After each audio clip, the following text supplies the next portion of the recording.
si tu as un problème avec ton père et que tu as raison, reste à savoir si tu es sûr que tu as raison. Non, parce que ce qu'on pense, la raison qu'on pense parfois qu'on a, est une raison erronée. On se dit qu'on a raison alors qu'en réalité on n'a pas raison. N'oublie pas que la même raison que tu penses que tu as, c'est ce que le père aussi pense là-bas qu'il a la même raison. Rien ne montre que toi tu penses, rien ne montre que tu as raison et que le père confirme que toi tu as raison. Lui aussi il est dans son ijtihad, surtout sur les sujets normalement où on ne discute pas avec papa. Il y a des sujets où on ne doit pas lever le ton avec lui. Même quand tu as raison, tu te tais. Et c'est ça le adab. Le bon adab, c'est que quand tu discutes avec papa sur un sujet et tu t'en rends compte que tu as raison, oui, c'est vrai que tu as raison comme tu penses. Lui aussi pense qu'il a raison.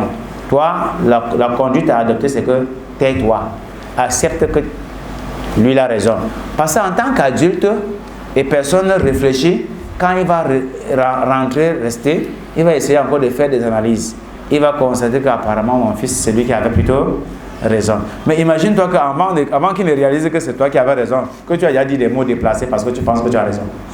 Ça ne va plus arranger la situation. Ça va rester en lui un problème, c'est le manque de respect. Le mas'ala que vous avez divergé dessus va passer, mais le manque de respect va s'installer, il n'oubliera plus jamais cela. Donc quand on se tait, on est épargné du dérapage quand on discute avec papa.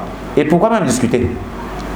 Si on constate que le sujet nécessite la discussion, on essaie de le faire comprendre. S'il ne veut pas comprendre, on laisse.